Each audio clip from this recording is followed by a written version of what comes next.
Sumayo ang Panginoon. Tayo po ngayon ay pumapasok na sa tinatawag namin mga mahal na araw. At medyo mahaba ang ating mga pagdiriwang ngayon. So, dalawa yung ating ibanghelyo. Una ay yung doon sa labas, yung marangyang pagpasok ni Jesus sa lungsod ng Jerusalem. At yung pangalawa ay ang pasyon ni Jesus, ang kanyang pagdadapit, paglilinis, paghihirap, pagkamatay sa krus. Bahagi yun na kung saan ay tayo ay inaanyayahan ng Diyos na lumayo sa ating pagkaunawa at pananampalataya. Minsan sinasabi ng iba na kailanman ay hindi naman sinabi ng Jesus na siya Diyos, siya ang Mesiyas.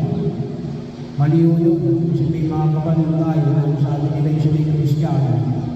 Pero sa kanila, si Jesus ay tao lamang. Yung marangyang pagpasok na Jesus sa Jerusalem ay pagpapahayag ng alin na kung tawagin natin ito victory entrance.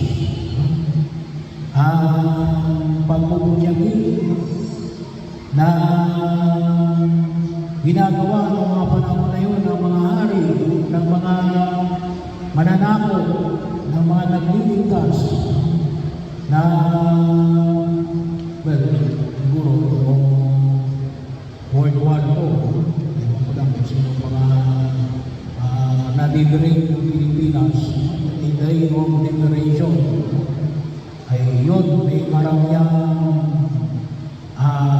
posisyon ng mga nagtagumpay patungo sa tinatawag natin siyudad ng Jerusalem. So, bahagi yun ang huwag natin kalimutan na dalhin. Ano sinisigaw ng mga tao? Hosana sa anak ni David.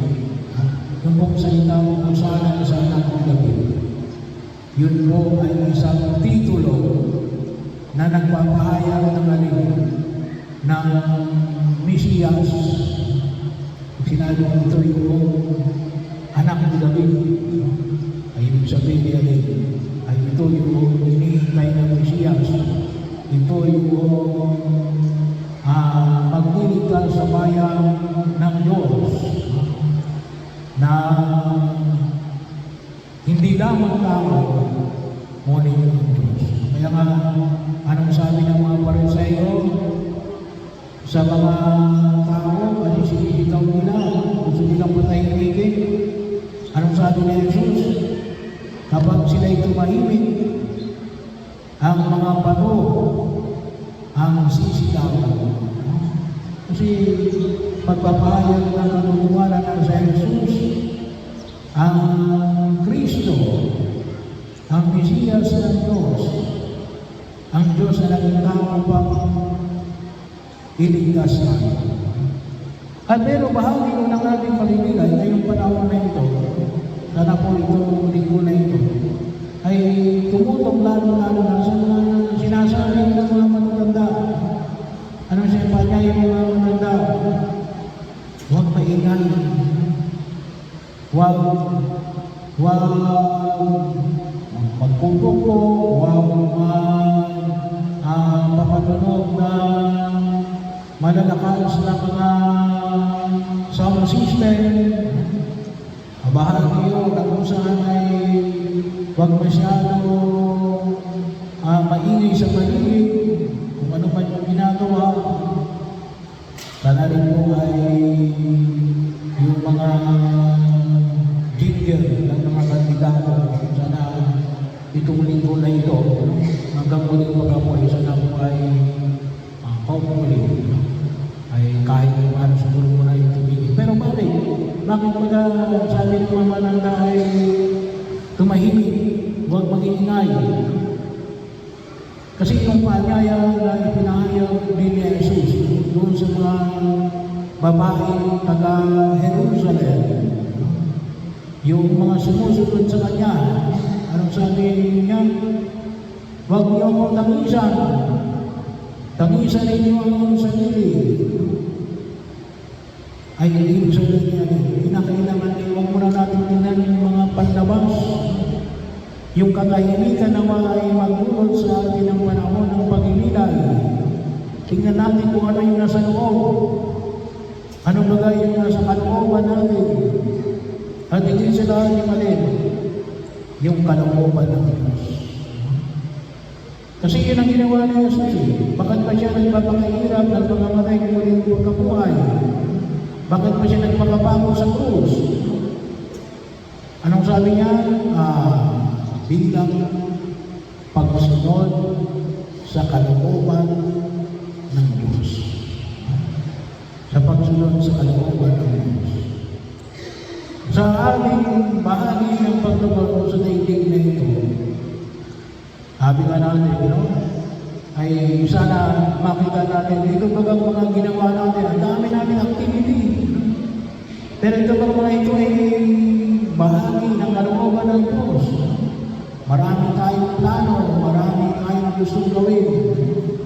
Ano yung kalimitang pinibigay ko na yung sampo, tama-tama ngayon, dahil may panahon ng kampanya. Itong aming mga kandidato, diba, napakaliit na bayan. Ito ay pangalawang pagkakataon na para nagkaroon ng eleksyon na ako'y narito. And almost all of the parish priest, kasi bahagi yun. At kumisan makita natin, katulad lang sa atin, isang mayor ang mapipili, mga naglalaban. Apat ang uuwi ng luhaan. Eh lalo-lalo sa konsiyan. Kung hindi mo nagkakamali, 30 plus. Ewan mo na kung tama ako na 36. Eh kung halimbawa ako 36, yung kandidato lahat-lahat, eh walo lang ang kukunin. Ay ilan lang, mahigit 20, ulang-ulang 30, uuwing luwaan. Ano ba ba yun ng Diyos? Ano ba ng Diyos na uuwi kayo ng luwaan? Bahagi yun. Hindi lang mo sa kalaban ng politika. Ngunit sa pagkilos natin sa daigdig na ito. Kaduwaban ba ng Diyos yun? Siguro, hindi ko naman sinasabi na kapag tatato sila, ay hindi kalooban ng Diyos ko. Maaari kasi okay, pinalaban kita, kalooban ko ito para makita mo na alin. Hindi yan ang buhay na para sa iyo. Kung maaari din naman, kaya ka natalo, ay dahil sa para maging mensahe sa iyo na alin, na ikaw ay magkaroon ng pag-inilay para makita mo na yung kakulangan na hindi mo na dapat gagawin sa susunod. Kung yan talaga yung kalooban ng Diyos. Pero mahalaga kung makita mo natin. Kasi kay Jesus ay kaya niya ginawa, kaya niya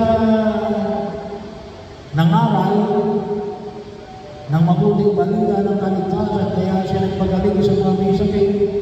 Kung bakit siya nagbalakad ng mga gulang, maliwanag ko kanya na alin.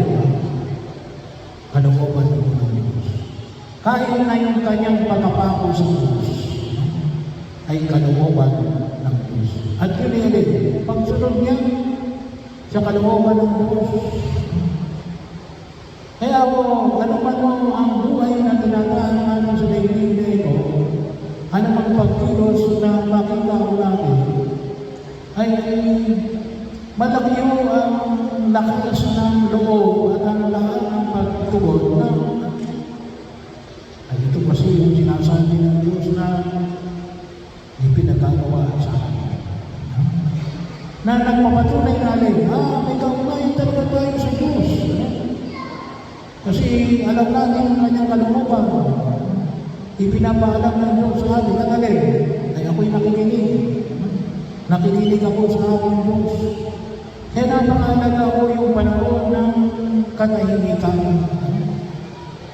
Kasi baka mamaya alam natin yung kalooban natin, ang kalooban ng pamilya natin, naitanong natin sa pamilya natin, kung ito ba yung kalooban nila, tinanong natin sa ating mga kamag-anak, ito ba yung kalooban ng Diyos sa atin, o tinanong natin sa ating mga kaibigan, okay lang ba sa inyo na ito yung gagawin ko? Pero baka mamaya hindi natin tinatanong sa Diyos, Lord, ito ba yung kalooban mo sa akin? Kasi baka mamaya nakapagos ka sa Diyos, baka sabihin ng Diyos, ba't ka naandyan? Hindi ko naman kalooban yan. Hindi yan sa krus niya ka dapat nakapapako. Doon sa kabila ka dapat magpapako.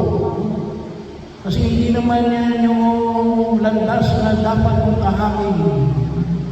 Kaya napakalaga ho yung pagkasariwa natin na maraming pagpasok na Jesus sa Jerusalem. Bahagi rin yun ng pagkilala. Kaya mo sa ating ikalawang Ebanghelyo, anong sabi niya doon sa magnanakaw? Ngayon din ay isasama kita sa paradiso. Baka hindi tayo kasama na Jesus sa krus. Paano niya tayo maisasama sa paradiso? Baka nasa ibang mundo tayo nakapako. Hindi sa mundo ng Kalbaryo. Kaya bahagi yung tingnan natin ay sana po itong panahon na ito na mga mahal na araw, makita ko natin sa mga bahagi yun. Kuminsan nakala natin ito yung kalooban ng Diyos, yung pala naman tayo lang ang may gusto. Hindi kaya ay mga mahal lang natin sa buhay. Hindi kaya yung sabi ng tao, at bahagi yun, si Poncio Pilato ay napasunod sa udyok ng mga tao na binayaran ng mga Pariseo at ng mga Eskriba. Naninlang si Poncio Pilato, bahagi yung kahit na sila maliwanag sa kanya natin, walang kasalanan ng taong ito. Pagkakataon. Kaya, hiningin natin sa Diyos. Naway makasama tayo ni Jesus at makita rin natin yung maraming pagpasok nawa sa siyudad, sa banal na ang lungsod ng Jerusalem. Ang walang iba yan, yung lungsod ng pagliligtas ng Diyos, ang langit.